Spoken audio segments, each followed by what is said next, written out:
April 10th, 2008, Houston's Westside High. A day when everything that could go wrong did. A day when a life could have been saved, but wasn't. Approximately 1:40 p.m. In the minutes following a physics class experiment conducted in the shallow end of the Westside pool, surveillance video shows 17-year-old honor student Vincent Agwoke re-entering the water. Unable to swim, he immediately struggles. Question: where is the lifeguard? Where is the physics teacher? Repeat: where is the lifeguard? Where is the teacher? On this day, those who could and should have helped arrived too late. Too late for Vincent. Avoidable? The victim's parents are certain of it. My child shouldn't have died. There should have been somebody watching for them. They took him to a swimming pool, and I know that that swimming pool had a key. They opened that key to the students. The facts.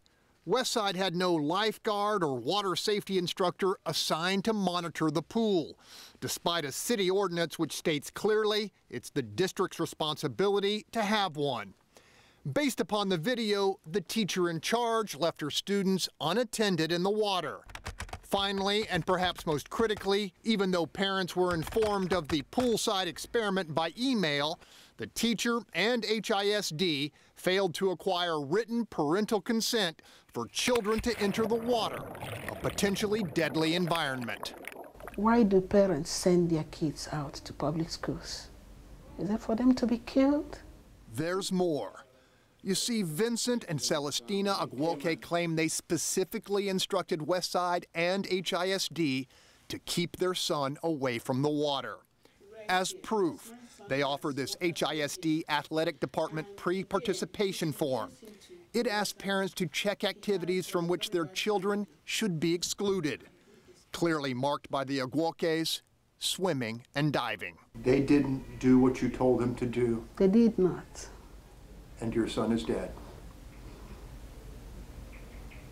My only son.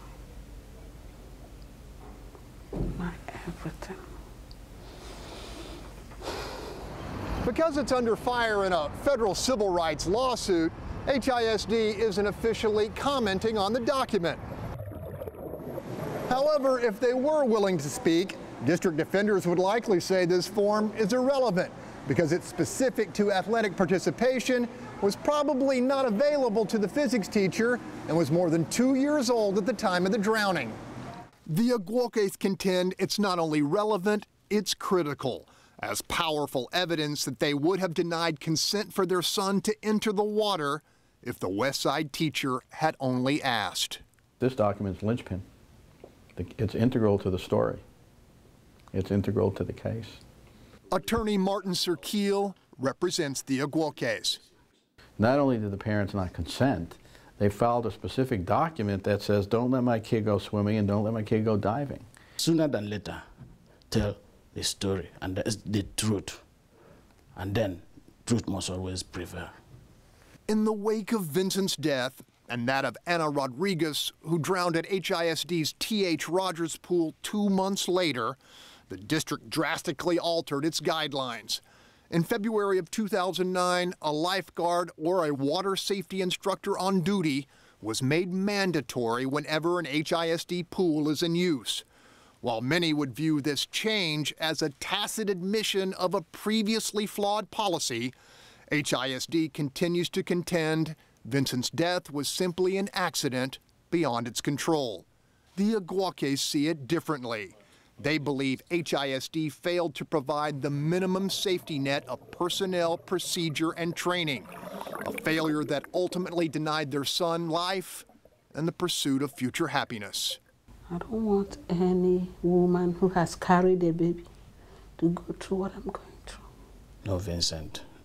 It's like our house is empty. Nobody's in our house without Vincent. Two other parents, Vincent and Celestina, offer this question. If it were your child, is this a fight from which you could walk away? Greg Krugen, Fox 26 News.